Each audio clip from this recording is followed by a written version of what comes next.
우리는 흔히 믿음이라고 하면 의심 없이 아멘 하고 순종하는 태도를 떠올립니다.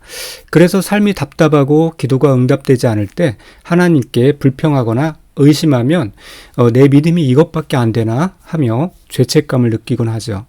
하지만 성경이 말하는 믿음의 조상 아브라함의 실체는 우리의 상상과 조금 다릅니다. 아브라함이 너는 복이 될지라 라는 약속을 믿고 고향을 떠난 지 어느덧 10년이 지났어요. 75세에 떠나서 85세가 된 것이죠. 그동안 재산도 늘었고 사병을 318명이나 거느릴 만큼 세력도 커졌습니다. 겉으로 보면 성공한 인생입니다. 하지만 그의 속은 그렇지 않았었죠. 하나님이 약속하신 큰 민족은커녕 무릎에 앉힐 자식 하나 없었기 때문이에요. 약속은 화려한데 현실은 초라할 때 우리는 지칩니다. 오늘 본문인 창세기 15장은 바로 그 지쳐버린, 그래서 잔뜩 뿔이 난 아브라함과 하나님과 대화를 다루고 있어요.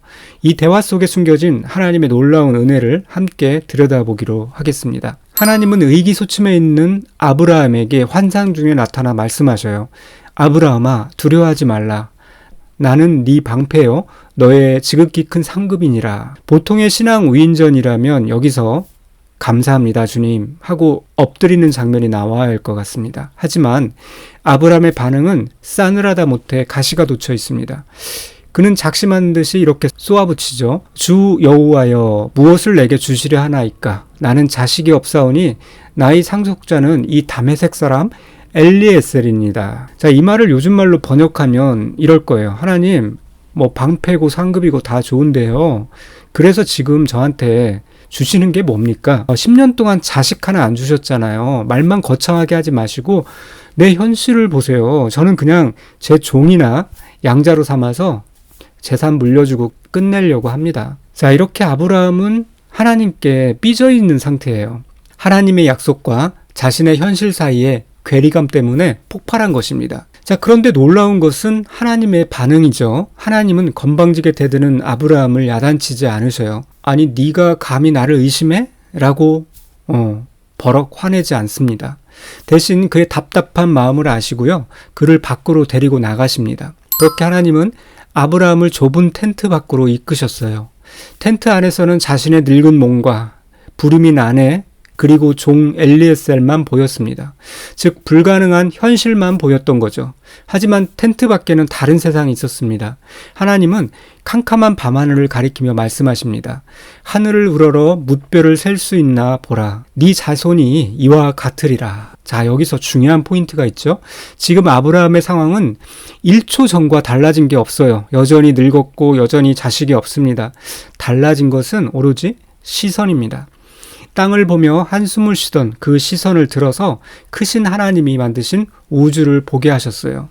자신의 제한된 상식과 그 생물학적인 한계를 넘어서 별을 만드신 창조주의 능력을 바라보게 하신 것입니다. 그때 기적이 일어나죠. 6절을 보면은 아브라함이 여호와를 믿으니 여호와께서 이를 그의 의로 여기시고 라고 기록합니다. 아브라함이 갑자기 착해진 게 아닙니다. 갑자기 위대한 업적을 세운 것도 아니에요. 단지 자신의 계산기를 내려놓고 하나님의 약속을 받아들인 것 뿐입니다. 하나님은 이 태도를 보시고 그를 의롭다라고 선언해 주셨습니다. 자, 그런데 여기서 우리가 의문이 드는 지점이 있습니다. 이때 아브라함의 믿음이 정말 완벽했을까요?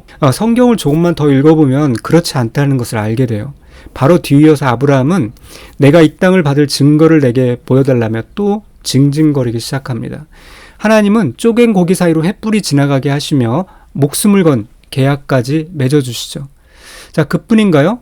창세기 16장에서는 그는 못 참고 여종 하갈을 통해서 이스마엘을 낳습니다. 17장에서는 내년 이맘때 아들을 낳을 것이라 라는 말씀에 땅에 엎드려 웃으며 100세 된 노인이 무슨 자식을 낳습니까? 그냥 이스마엘이나 잘 살게 해주세요. 라고 일종의 비웃기까지 합니다. 의심하고 딴살림 차리고 비웃고 이것이 의롭다 칭함을 받은 이 아브라함의 행적입니다. 우리가 아브라함을 통해 깨달아야 할 진실은 바로 이거예요. 아브라함이 대단해서 믿음의 조상이 된 것이 아니라는 거죠. 이런 변덕스러운 아브라함을 끝까지 포기하지 않으신 하나님이 대단하시다는 사실입니다. 하나님은 아브라함의 현재 모습, 그 조그만 믿음의 파편을 보신 것이 아니죠. 하나님은 장차 그가 겪을 연단을 통해서 그가 모리아산에서 이삭을 바치기까지 성장할 완성된 모습을 미리 보시고 그를 의롭다고 해주신 것입니다. 결론을 맺습니다. 오늘 우리의 모습은 어떤가요? 기도 응답이 늦어지면 불평하고 현실이 어려우면 하나님을 의심하죠. 믿음이 있는 척하다가도 금세 세상 방법, 즉 엘리에셀을 찾으려고 합니다. 그러나 낙심하지 않아야 합니다. 아브라함의 그 부족한 믿음도 의로 여겨주신 하나님이 오늘 우리의 하나님이시기 때문입니다. 하나님은 우리의 믿음이 흔들릴 때마다 우리를 텐트 밖으로 불러내십니다. 쪼갠 고기 사이로 지나가시며 내가 다 책임지겠다 라고 말씀하실 것입니다. 우리가 믿음의 조상이 될 수 있는 이유는 나의 실력이 아니라 끝까지 나를 빚어가시는 하나님의 끈질긴 인내심 때문입니다. 우리는 늘 하나님 앞에 염치 없는 존재들입니다. 실수투성이고 의심투성이입니다. 하지만 그 염치 없음을 덮으시는 하나님의 은혜가 있기에 우리는 오늘도 다시 일어설 수 있습니다. 오늘 하루 내 현실이라는 좁은 텐트에 갇혀 한숨 쉬고 계신 분이 있다면 눈을 들어 하늘을 보길 바랍니다. 나를 향한 하나님의 계획은 밤하늘의 별처럼 셀 수 없이 큽니다. 비록 지금 내 믿음은 불 가운데 있는 지푸라기처럼 연약할지라도 하나님은 그 믿음을 귀하다 하시고 결국 우리를 완성해 나가실 것입니다. 기도합니다. 참으로 좋으신 하나님, 오늘 아브라함의 모습을 통해 저의 자화상을 봅니다.